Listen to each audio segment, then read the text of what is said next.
continuar, né, assim, sem muita introdução, aqui que nós estávamos seguindo na aula passada, que é dentro do contexto da revisão daquilo que nós estudamos ou deveríamos ter estudado no que se refere ao período democrático no Brasil, chamado República Populista, que nós tivemos.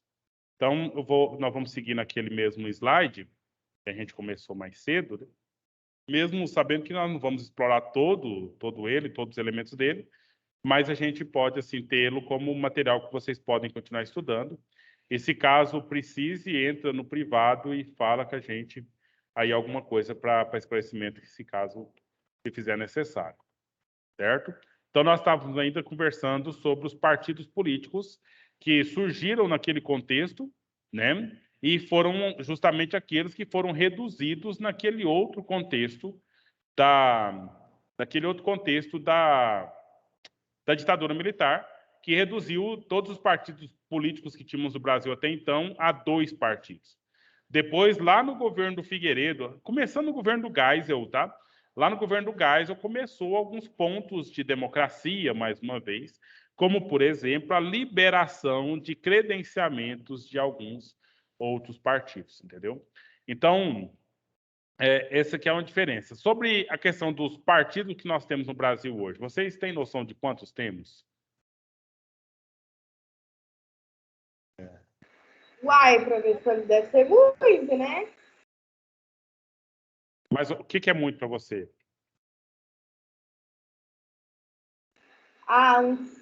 Eu acho que 50 seria muito, né? 50, não tem 50 não, mas tem quase 50. Né? São muitos partidos aí no mundo. Deixa eu ver se eu tenho aqui uma lista. Olha só. Aqui nós temos a lista isso aqui foi tirado aqui do Tribunal Superior Eleitoral, certo? Então, os partidos que já estão registrados aqui no Brasil até a data atual. Então, olha só, nós temos 33 partidos, certo?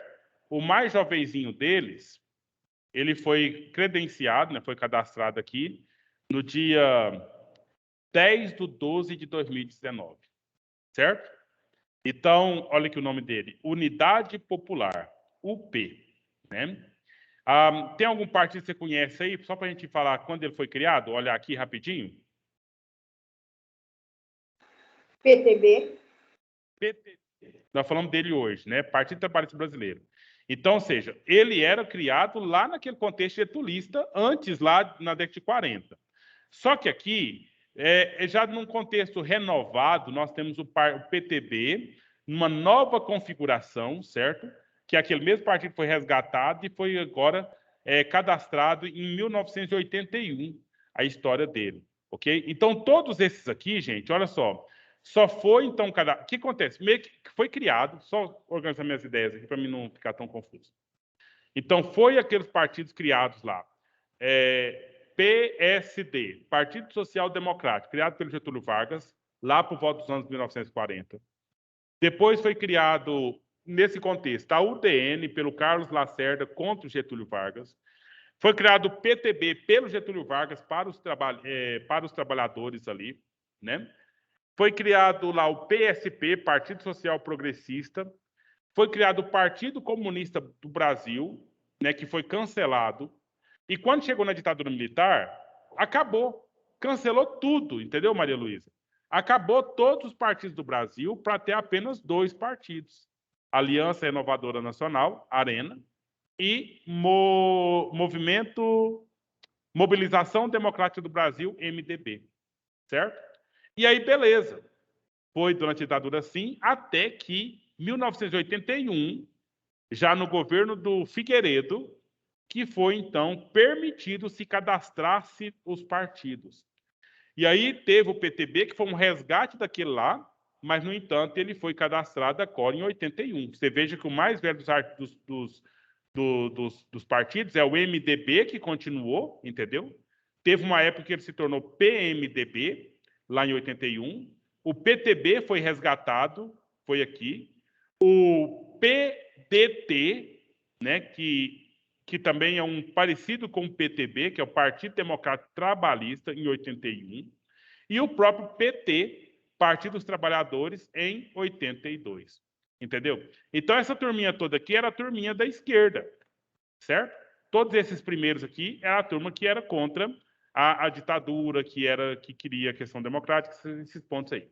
Agora vem alguns aqui, ó, por exemplo, o DEM. O DEM é o antigo PFL, em 86. Mas ele tomou esse nome DEM agora há pouco tempo, entendeu? Que era o PFL. Aí você tem PCdoB de 88, PSD, Partido Socialista Brasileiro de 88, entendeu? Então essa turminha Professor, aí, sim. ocorreu casos em que teve partidos que apoiaram a ditadura nesse ponto.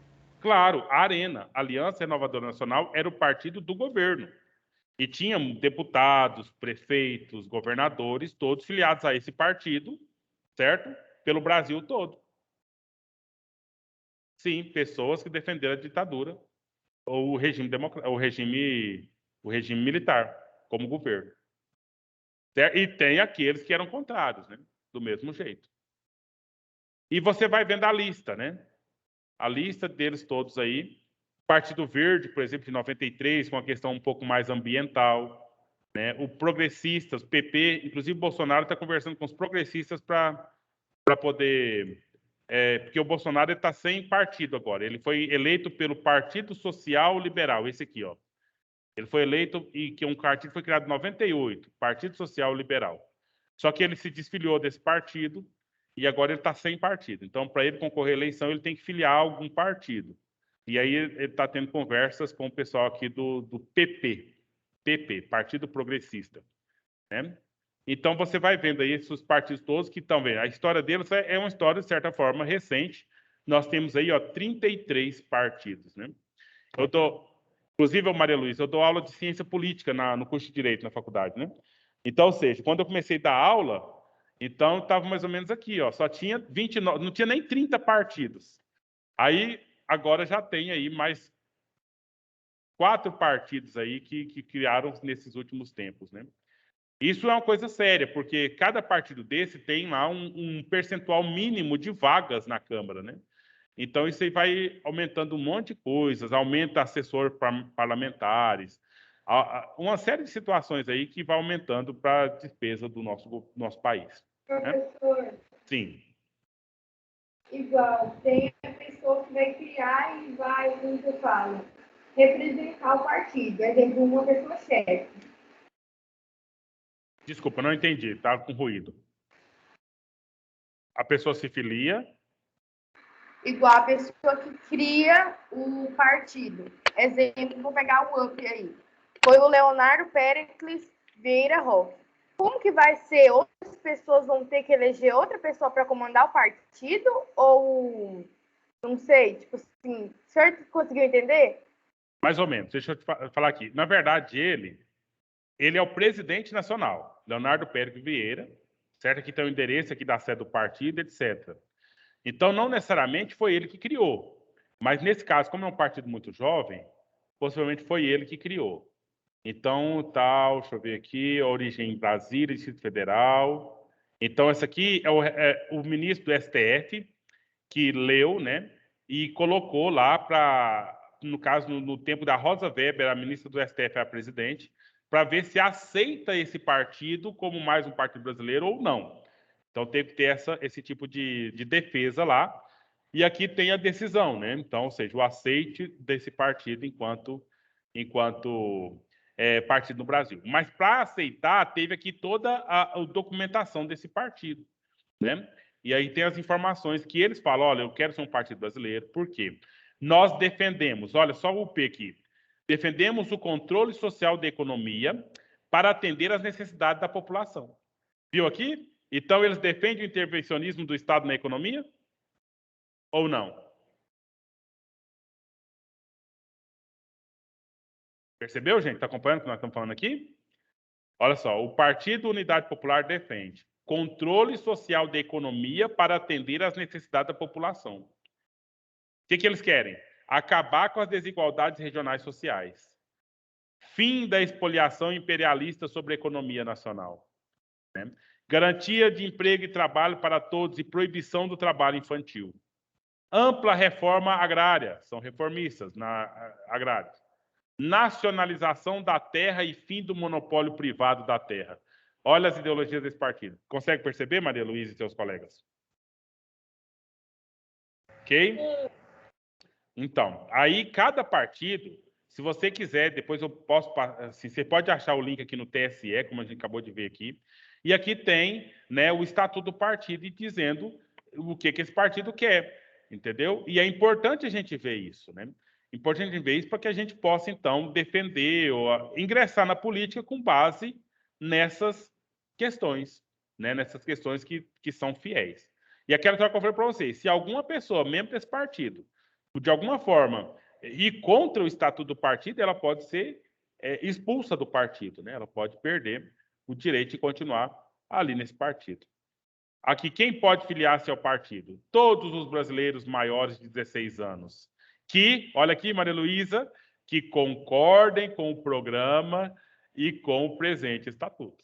Certo? Você pode se filiar, se tiver 16 anos, mas você tem que concordar com isso aqui para viver essa questão e defender politicamente questões tais como essas que eles querem aqui. Então, aqui eu não consegui ver quem é o fundador do partido, né? Isso está mais na questão da história do partido. Mas o presidente nacional é esse que nós vimos o nome aqui, Leonardo Péricles Vieira Roque. Né? E assim tem tantos outros, né? Vamos ver aqui o novo, que é o partido do Amoedo, né? O partido que concorreu às eleições para presidente no último aí. Então, você vai ver que aqui no novo, a ideologia é bem diferente daquele outro lá, né? Porque a gente já conhece um pouco essa questão dele. Quem é o presidente é o Eduardo Rodrigues Fernandes Ribeiro, também está lá em Brasília. Vamos ver aqui normas complementares. Estatuto do partido que foi aprovado, o último estatuto do partido que foi aprovado em 2018, né? Então, ou seja, tem que ir renovando essa autorização para continuar existindo. Ver se está claro aqui, para a gente saber. Você está...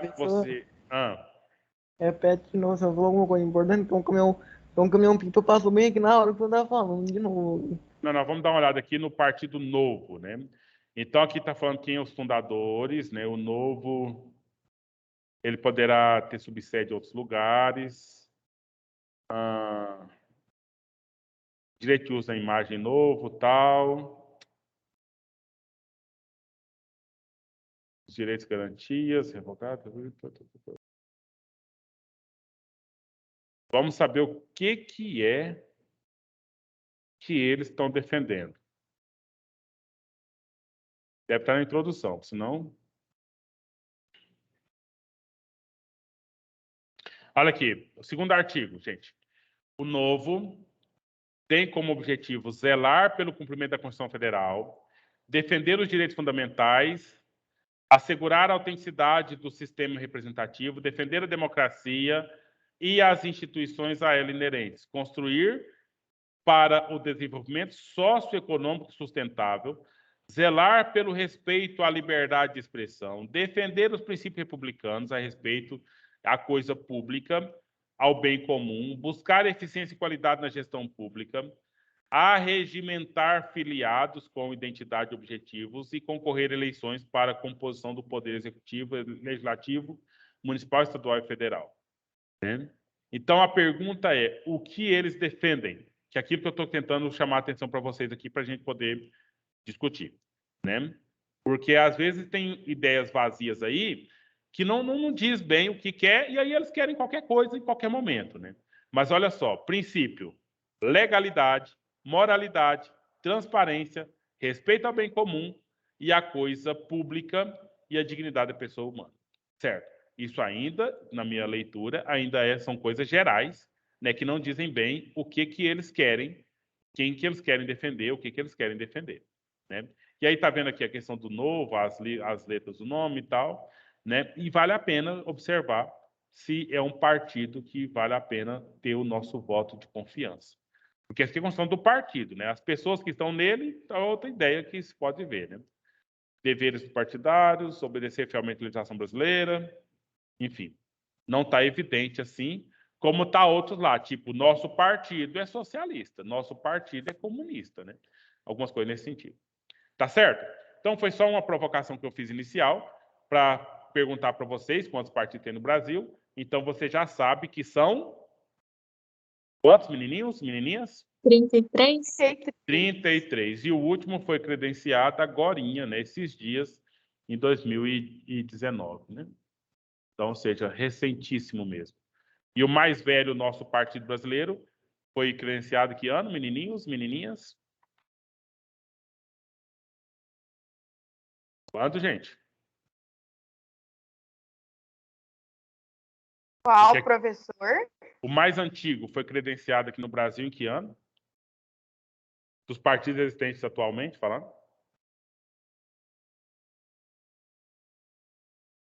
Vou dar uma dica. Foi durante o governo do Figueiredo.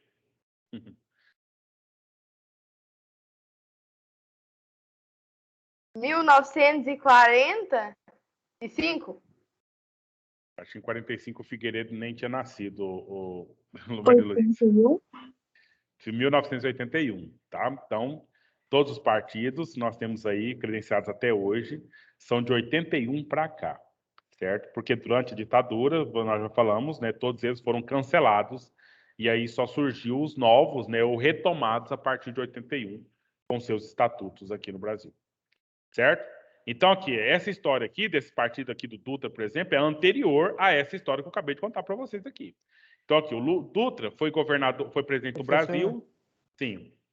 na época da ditadura, provavelmente, não lembro se era de partido, né? Porque naquela época que o povo lá nem tinha direito de votar, não tinha, né? Então, assim, Enzo, tem que tinha. ficar claro uma coisa. A gente não. A pessoa na ditadura só não podia votar para presidente. Certo? Ah, tá. Votava-se para prefeito, votava para vereador, votava para deputado e governador. Certo? Só para presidente que não votava. E isso no início. Porque depois, no meio para frente, aí também foi impedido de votar até para governador. Porque aí eles mesmos que decidiam quem seriam os governadores, que nem chamava governador, chamava interventor. Ou seja, era uma pessoa que era designada pelo próprio presidente para governar os estados. Ok? Então, Ah, fica clara essa questão que tinha eleição, sim, do mesmo jeito, né? A alternância de presidente também tinha que ser de 5 em 5 anos, né? Mas era aquele indicado pelas Forças Armadas que assumiria. E as outras eleições também aconteciam normalmente. Ok? pô, Então, nesse caso, as pessoas poderiam renunciar, quem quisesse, quem era eleito governador naquela época, que nem se chamava governador, né? interventor. Poderia Não, renunciar. claro que podia renunciar, mas só que era interesse da pessoa, né? É o jogo político. Qual pessoa que é nomeada que ela, na verdade, ela não puxou muito saco antes de ser nomeada? Mais ou menos assim. Desculpa, eu estou reduzindo um pouco a explicação, né? Mas é sempre nesse contexto, né? A pessoa que é nomeada é uma pessoa que já está na confiança daquilo que está nomeando, daquilo que Ah, está nomeando, entendeu? tá, entendi. Porque assim, eu pensei que assim, as pessoas eram eleitas e por mais que quisessem renunciar, eram obrigadas a seguir Não, naquele não. Não, caminho. normalmente era o interesse das pessoas mesmo, e elas corriam atrás disso, né? Elas queriam. Aqui, nosso interventor aqui, que foi famosinho na nossa história, porque no tempo que ele era interventor, a, a gente teve um monte de criação de escola aqui em Goiás, Otávio Lage, mas enfim. Vamos olhar aqui no governo do Dutra. Eurico Gaspar Dutra, que foi o primeiro presidente que foi então eleito, né, pelo povo, depois do Getúlio Vargas. E aí ele teve algumas ações aí, tipo proibição de cassinos, né, proibição de jogos de azar. 46 ele fez uma constituição. Nessa constituição, então, definiu que no Brasil seria uma república federalista, federativa presidencialista, ou seja, não é parlamentarista, ou seja, temos um presidente e esse presidente ele vai governar por 5 anos. Quando é que na história foi alterado para 4 anos como hoje? Alguém sabe? Porque foi de 5 em 5 nesse tempo todo aqui e agora são só 4 anos. Quando é que isso mudou?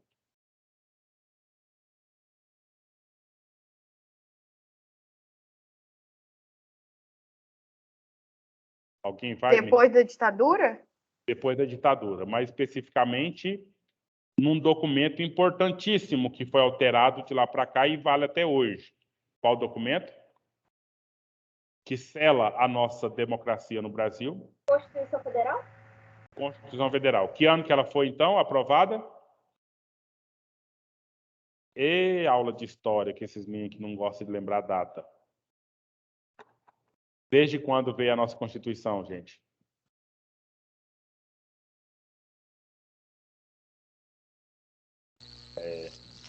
Calma aí, professor, repete de novo que eu não entendi. A nossa Constituição, ela vale até hoje, e nela que foi alterado o mandato dos presidentes, que era de 5 anos, passou para ser para 4 anos. Eu só estou perguntando, em que data nós temos a nossa Constituição? De quando ela passou a vigorar para cá? Sim. É a nova ou é a Constituição mesmo? A nossa Constituição, a atual. A última, né? Eu vou chutar, eu acho que é 1946, eu acho. Essa foi, sim, tudo bem. Aí que está a questão, né, Luísa? Aqui está escrito nova Constituição, porque a anterior a essa aqui foi a do Getúlio Vargas, lá de 1937, ok? Professor. Então aí a nova é 46 aqui. Aí depois dessa teve uma Constituição no tempo do período dos militares, a de 70 e... desculpa, não lembro a data, 74, sei lá. E depois nós temos a última, a atual, que foi 1988. 85 mudou o regime, né?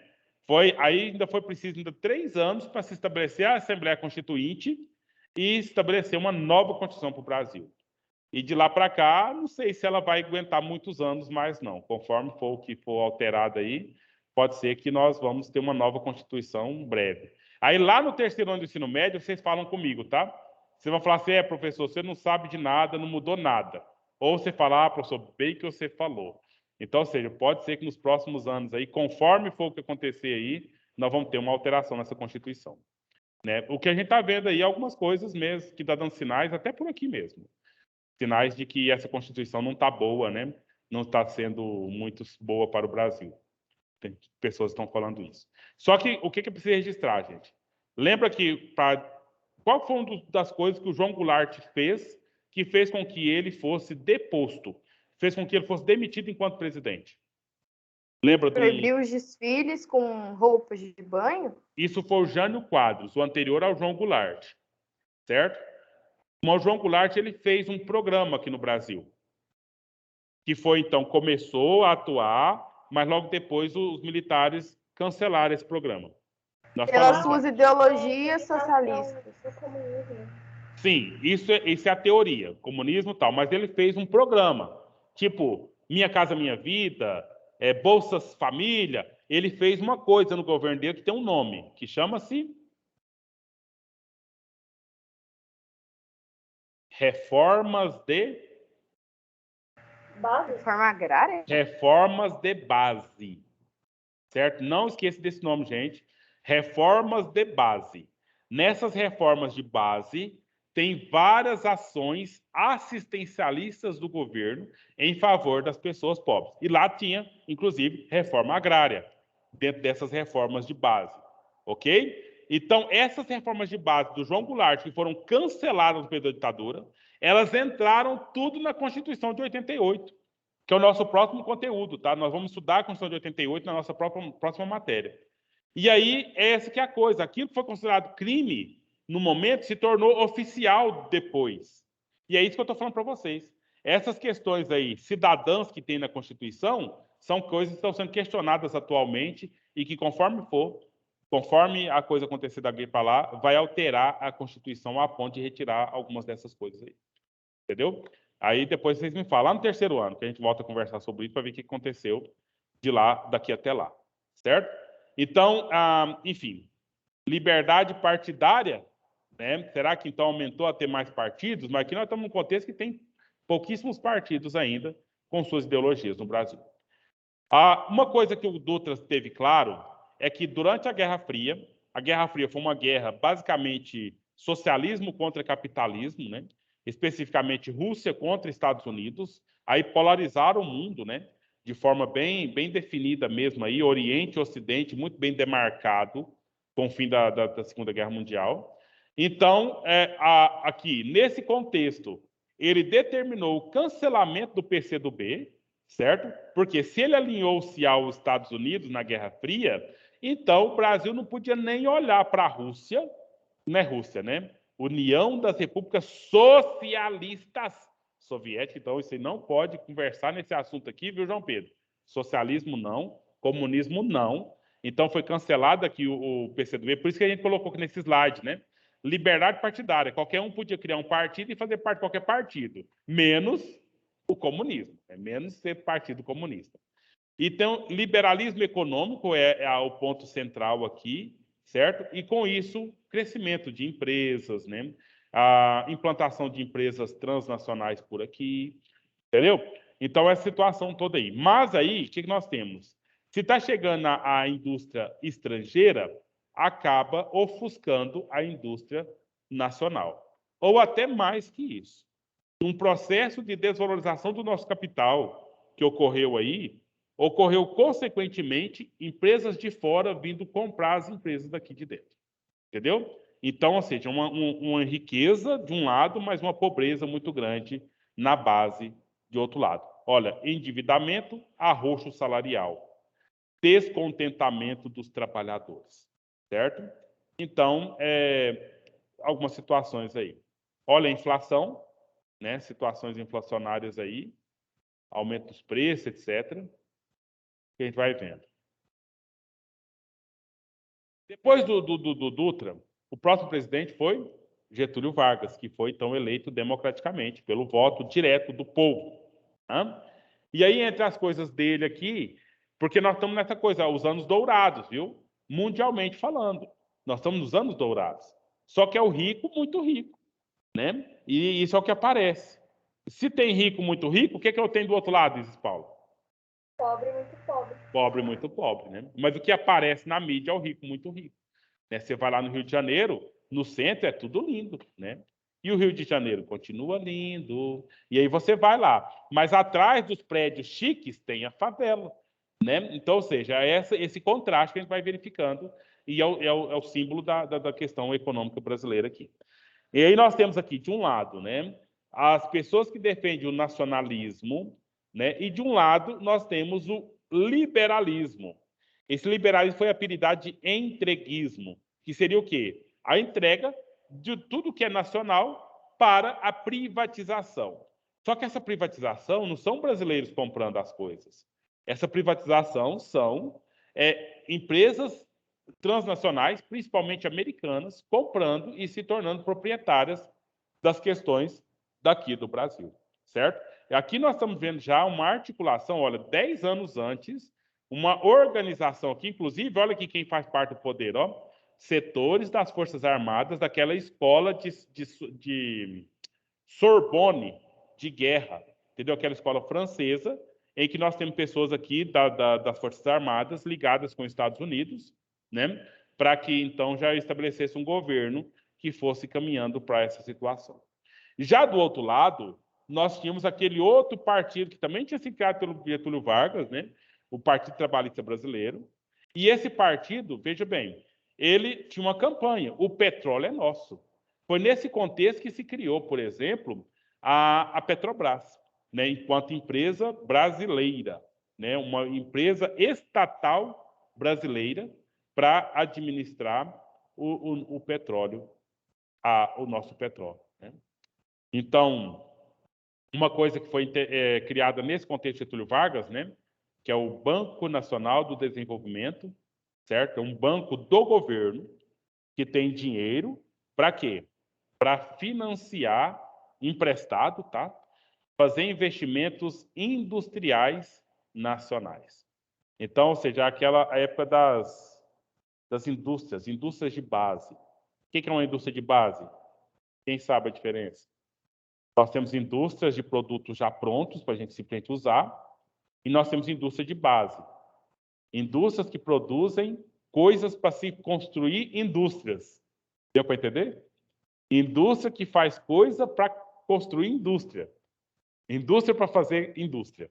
Entendeu? Essa foi bem uma sacada daquele momento ali, que foi desenvolvendo aqui no Brasil, né? Esse industrialismo aí, bem como a criação desse banco para fazer esse tipo Professor, de investimento. Sim. essas indústrias que produzem produtos para fazer indústria, esses produtos seriam tipo o quê? Os elementos para construir as máquinas, sabe? As grandes máquinas e outras coisas nesse sentido. Não sei se fica claro, né? Porque você vai, tipo, na indústria ali. Tem indústria aqui em Guporá. a indústria da castanheira, por exemplo, lá, né? Então, você vai lá, eles têm uma máquina e processa a castanha e você vai lá e compra a castanha deles, né? Agora tem a indústria que construiu a máquina que eles usam lá. Entendeu? A indústria que constrói a máquina que eles usam ali na indústria, né? A máquina da indústria é a indústria de base. Ah, tá. Eu ia perguntar isso pro senhor agora. E a indústria de base? Ela faz a máquina para fazer uma indústria para poder industrializar outra coisa. Justamente, esse processo. Acho que é isso. Aham. Que aqui, por exemplo, a Procria é uma indústria também, né? Faz lá ração, por exemplo. Mas a ração ela é misturada numa máquina. Não é a Procria que fez essa máquina. Então, teve uma indústria que fez essa máquina. Então, essa indústria que fez a máquina é uma indústria de base. Base para dar base para a Procria produzir aqui, por exemplo. Né? E assim vai no processo. Aí você tem aqui umas Professor, Sim? mas aí no caso, será que essa indústria de base não sairia afetada assim, porque depois que essa máquina é feita, provavelmente essa indústria que eles ajudaram vai ganhar dinheiro e vai conseguir produzir, como se diz, produzir essa própria máquina para poder fazer, para poder revender para outra indústria fazer de novo, entendeu? Aí assim, de certa forma afetaria, porque vender uma vez, de certa forma eu acho que afetaria, porque vendeu uma vez e parou. Será que não teria esse risco também não? Não, pode sim, claro. O que você pode falar tem todo sentido, mas é o efeito cascata, o Enzo. É o efeito cascata. Quanto mais está produzindo aqui, mais produzindo aqui na minha indústria, mais eu vou precisar dos produtos da sua indústria. Entendeu? Então eu comprei a sua máquina para me fazer aqui, por exemplo, solado de sandália. Aí você me vendeu essa máquina. E eu estou fazendo solado de sandália. E eu estou vendendo as sandálias. E aí tem mais gente comprando sandália. Eu vou trazer mais pessoas para trabalhar para mim. Aí logo eu vou lá em você de novo. Enzo, ó, eu preciso de outra máquina, porque eu estou vendendo muito, né? E assim vai. E aí o Brasil vai esparramando aí e as pessoas vão produzindo. Agora, se, por exemplo, parar de comprar, se as pessoas pararem de comprar, aí, meu filho, a cascata de rebentar com tudo para trás também vai acontecer. Aí a minha máquina vai ficar parada, aí eu não vou comprar outra, certo? Aí você não vai produzir máquina, você vai mandar seus funcionários embora, sabe? Aí bagunça tudo de novo. Aí se acontece alguma coisa, o povo começa a comprar de novo, aí começa a economia a girar, né? Esse processo que acontece. Mas é isso, né? Assim, tipo, e agora o que acontece? Os eletrônicos, né? Se você pergunta o seu pai, quando é que você teve o seu primeiro celular? Então, os seus pais devem ter cerca de uns 40 anos, 35, 40 anos por aí, capaz, né? Então, se eles compraram celular há 20 anos atrás, eu acho que eles tinham celular que durava uma semana a bateria do celular. Pensa aí. Pensa que você tem que carregar seu celular 3 vezes no dia para ele aguentar? Seu pai ficava com o celular, na época, uma semana. Talvez carregava o celular só no sábado. Mas o máximo que ele tinha ali era o joguinho da cobrinha, né? Não sei se vocês lembram desse tipo de celular. O máximo que ele tinha ali para ele distrair era o joguinho da cobrinha, né? Então, ou seja, eram celulares aí que durava 2, 3 anos, né? Tranquilamente. E agora, os nossos celulares que a gente compra atualmente, entendeu? Então é muito rápido. É justamente para talvez resolver esse problema seu aí, viu, Enzo? Então, ou seja, a indústria não para de produzir celular, porque a gente vende celular hoje, está bem que daqui 6 meses você já está procurando garantia, e depois de 6 meses você já está descartando esse celular e querendo comprar outro em 12 prestações, ou 24, né, prestações. E antes de terminar um, você já compra outro, e assim o pau quebrando, né? E a indústria não para. A indústria não para, vai produzindo. Olha, lata de Meu carro. pai, eu acho que o primeiro celular dele foi digital, porque na época que ele teve eu com 16 anos, né? Então, Então. assim, a diferença de um pra ele é a diferença de 16 anos. Então, assim, na época eu acho que já tinha celular digital, nessa época, 2006, mais ou menos. Então, talvez já era outra tecnologia já, né? Mas enfim, lata de carro. Você Mas vê aí como era auge, né, professor, aí era onde as indústrias mais produziam, né? Porque aí provavelmente era auge dessa nova tecnologia, né? Uhum, Dessa nova forma de celular, né? Como se diz, aí era onde mais produzia, né? Provavelmente. justamente. Então, aí nesse contexto, nós temos aí a criação da Petrobras, por exemplo, criação da Eletrobras, as elétricas brasileiras, né, a extração elétrica brasileira. Hoje nós nem temos mais a Eletrobras, já está totalmente privatizada. Enfim, e aí nós temos aqui, né, o fatídico morte de Vargas, do Getúlio Vargas, certo? Olha o revólver, né, que foi utilizado para que ele suicidasse, né? E veja, olha a manifestação do povo lá no Rio de Janeiro, né? O povo todo sentindo-se perdido aí depois do Vargas. Depois do Vargas aí, gente, olha só. Para terminar o mandato do Vargas, foi o Café Filho, que era o vice dele. E aí teve também o Café Filho, ele teve que ser afastado por doença, ok? E aí o presidente da Câmara na época, Carlos Luz, ele assumiu o governo, ok? E aí nós tivemos eleições. Mesmo que o Carlos Luz não queria que tivesse eleições, né?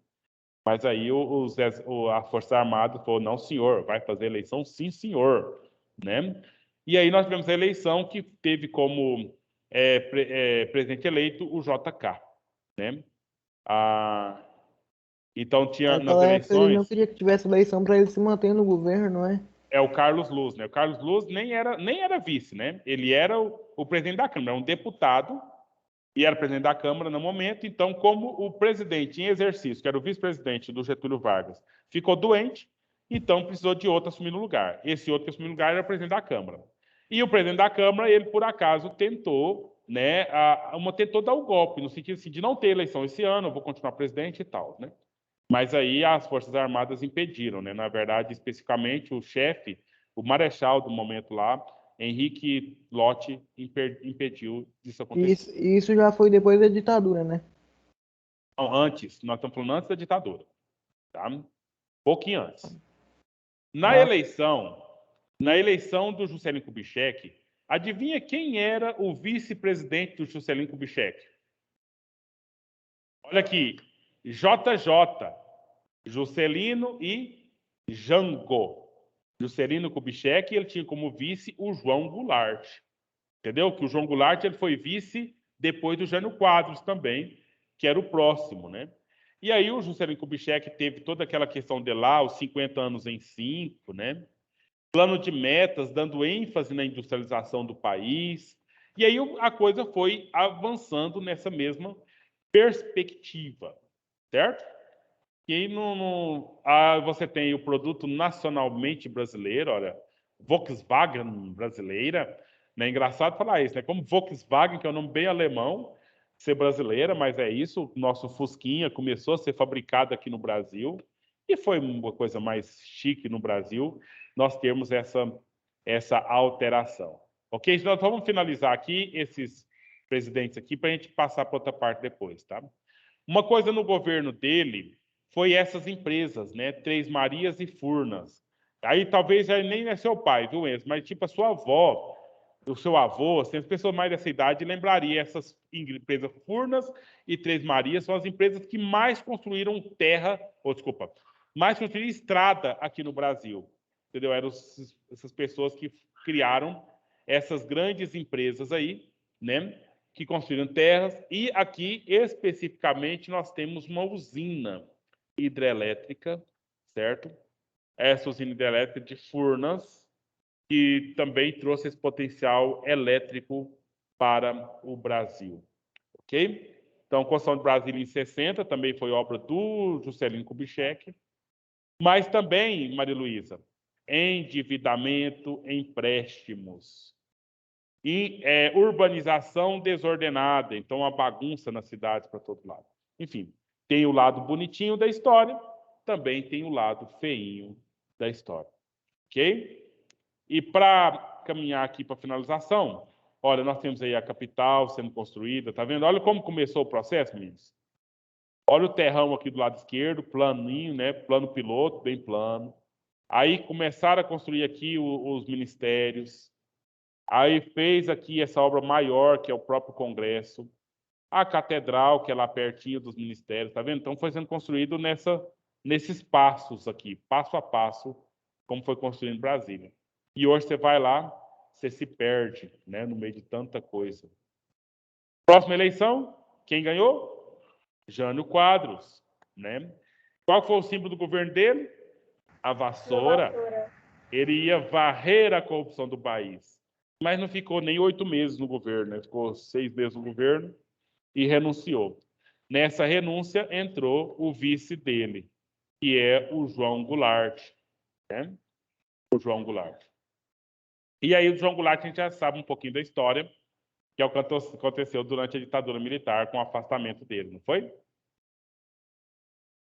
Só uma última coisa aqui, menino, é o seguinte. Quando o João Goulart, o Jânio Quadros renunciou, o Congresso não queria que o João Goulart assumisse, entendeu? Foi ter um plebiscito, sabe? Ter um plebiscito que o Leonel Brizola, que era, na época, deputado, estabeleceu. Para quê? Para que o povo decidisse se o Brasil continuava a ser presidencialista ou se o Brasil passava a ser parlamentarista. Sabe a diferença, João Pedro? O que seria dizer que o Brasil era presidencialista e o que seria estar sendo o que é hoje, né? O presidente eleito pelo povo, etc. Mas como seria se fosse parlamentarista? Sabe a diferença? Quem sabe a diferença aí, gente? Como que seria se o Brasil deixasse de ser presidencialista e passasse a ser parlamentarista? A diferença é de quem assume a presidência. Hoje, presidencialista como está, que foi instituído lá no governo do Gaspar Dutra, nós votamos e o presidente assume. E nós temos um presidente, que é o Poder Executivo, separado do Legislativo. No parlamentarismo, seria um dos parlamentares, um dos deputados, atuaria como presidente. Entendeu a diferença? Então, nós votaríamos apenas os deputados e, entre eles, um seria o presidente. E quem decidiria quem seria o presidente seriam os deputados, não seria os eleitores brasileiros. Dá para entender a diferença? Então, ou seja, lá, quando o João Goulart, o Jânio Quadros renunciou, automaticamente seria o Jânio Quadros, o João Goulart, desculpa. O Jânio Quadros renunciou, automaticamente seria o vice dele, João Goulart. Só que os deputados queriam, não, vamos fazer o parlamentarismo. O João Goulart também vai estar demitido e pronto. Mas o Brizola fez um plebiscito, e nesse plebiscito, entendeu? Nesse plebiscito foi escolhido presidencialismo no Brasil. E se é presidencialismo, quem tem direito a ser presidente é o vice-presidente, não um escolhido pelos deputados. Quem seria o escolhido pelos deputados aí, né? Seria aí talvez o Tancredo Neves lá naquele contexto. Ok? Então aí a questão, nós já vimos um pouquinho já da história do João Goulart na ditadura e a gente vai encerrando por aqui. Certinho, gente? O link está perto lá no grupo ou já está sumido? Se mandar outro link para chamada? Professor, é o mesmo link? É o mesmo que eu pus no horário. Ah, tá. Então a gente encerra por aqui. Até a próxima aula. Tchau, professor. Tchau. Tudo de bom. Boa tarde, professor. Boa tarde, Boa professor. tarde.